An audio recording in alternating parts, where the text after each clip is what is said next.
compartir una reflexioncita de 5 minutos en el bus. Listo, gracias. Señores pasajeros, buenas tardes. Que Dios les bendiga grandemente a cada uno de ustedes. Mi nombre es David Gómez y quiero compartir con ustedes una pequeña meditación. Hace días me di a la tarea de crear un espacio que se llama Evangelio Express. Es el mensaje de la palabra de Dios en tiempo mínimo, de manera espontánea y en el lugar donde me encuentre. En Deuteronomio capítulo 8 estaba diciendo Moisés que no solo de pan vivirá el hombre, sino de toda palabra que sale de su boca. Luego Jesús en el Evangelio de Mateo, en el capítulo 4, vuelve y repite lo mismo. Porque entonces yo te pregunto, ¿por qué vivimos sin ese alimento que es la palabra? ¿Cuántas veces nos hemos levantado desesperados, con problemas, agobiados? Y nos hemos acostado así. ¿Por qué? Porque no tuvimos una palabra de nuestro Creador, del que nos conoce perfectamente. Muchas veces hemos enfrentado la muerte de un familiar.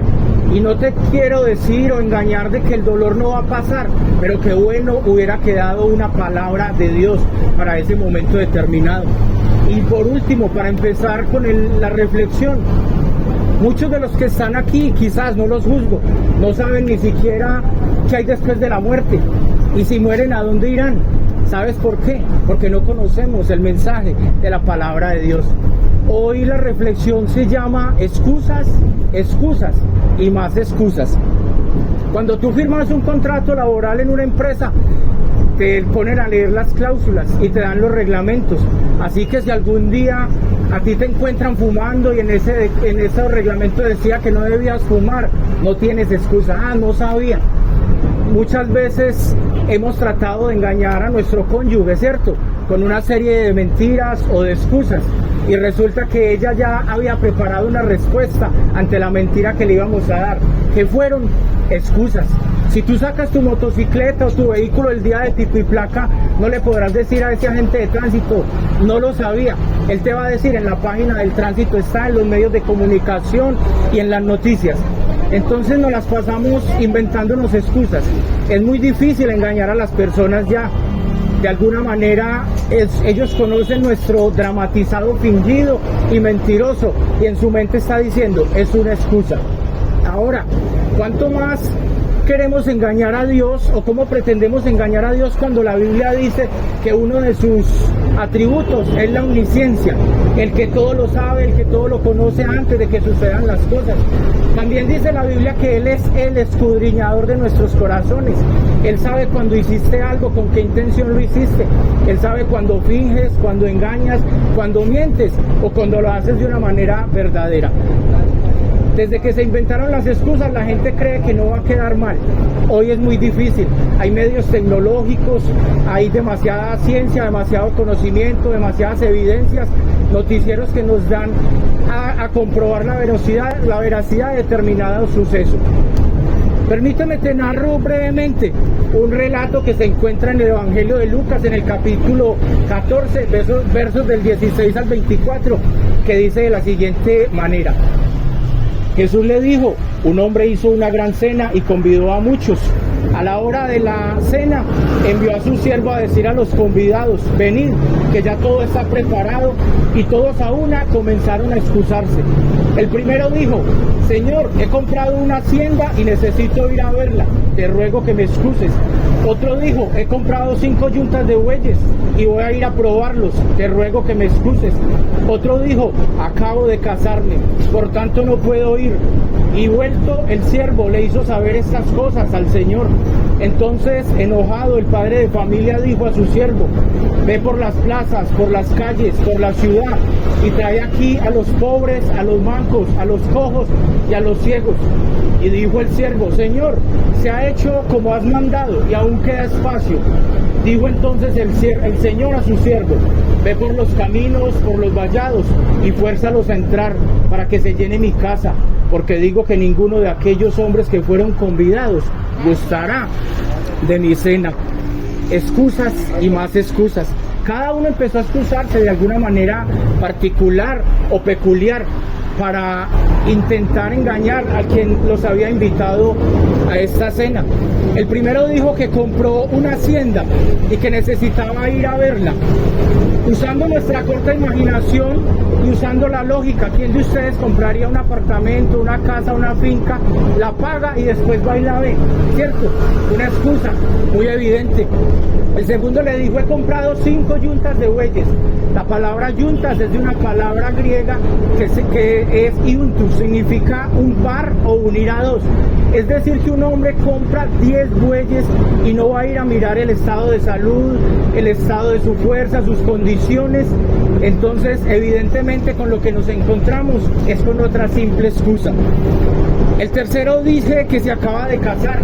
Volvamos a usar nuestra imaginación. El relato que acabo de leer dice que a ellos les habían avisado con mucha antelación de esta invitación. Ahora, no había una cláusula que dijera que no podía llevar a su esposa, que no podían estar en aquel lugar. De manera resumida y para ir terminando, lo único que yo encuentro es excusas. Ahora, usted se preguntará, bueno, ¿y qué era esa cena? ¿Qué es ese banquete? Las personas que han leído la Biblia encontrarán en Apocalipsis que habla de las bodas del Cordero, de la gran cena. La cultura judía de donde pertenece nuestro Señor Jesucristo, todo triunfo y todo logro se celebraba con un festejo de una cena. Aún nuestra cultura occidental, europea, también, si hay un matrimonio, hay un gran banquete, hay gran comida, hay gran celebración. Esta cena estaba representando o está representando el día cuando Cristo tome a su esposa. ¿Quién es su esposa? La iglesia, quien la presentará delante del Padre pura, limpia, sin mancha y sin arruga. Estas son las bodas del Cordero, el gran triunfo de Cristo, que de un mundo lleno de pecado rescató para sí un pueblo al cual la Biblia le coloca una particularidad, una figura muy hermosa, la esposa de Cristo. Si tú eres parte de esa iglesia, entonces tú haces parte de la novia de Cristo. Por último, hay todavía un lugar. Dice que el siervo que lo mandaron a llamar o a invitar a toda esa gente fue y recogió todos aquellos que estaban por el transcurso del camino, de las plazas, y dijo, todavía hay espacio. Quiero que te vayas meditando en esta última parte. Todavía hay espacio, todavía hay lugar, todavía hay oportunidad de pertenecer a la familia sagrada de Cristo.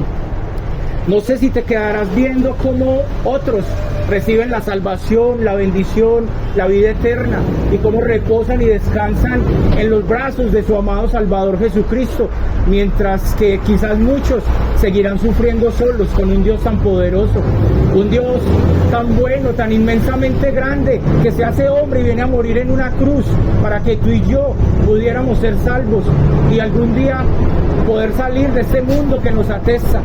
La verdad, no me estoy quejando del sistema, pero el mundo está lleno de pecado, de corrupción, de violación, de impuestos, de pagos de servicios, de abusos, de masacres, de cuánta maldad hay, de violaciones. No sé cuántos han deseado cambiar este mundo. La realidad es que este mundo irá de mal en peor porque no tienen a Cristo como su Señor y Salvador. No tienen a aquel que cambia nuestra mente, nuestro corazón, nuestra manera de ver, de pensar y de perdonar. Así que, amigo, ¿cuál es tu falsa excusa para no venir a los pies de Cristo y hacerlo tu Señor y tu Salvador? No hay excusas, Él escudriña los corazones. Que Dios les bendiga, tengan un feliz viaje y puedan reconocer que Jesús es el Señor. Las personas que quieran profundizar más sobre estos mensajes, escucharlos de una manera más pausada, más sistemática y más explicativa, me puedes buscar en redes sociales como David Gómez Correa, tanto en YouTube, Facebook, Twitter, TikTok, y allí podrás escribir tus peticiones y tus deseos de oración. Dios les bendiga y tengan un feliz viaje, mis amados amigos.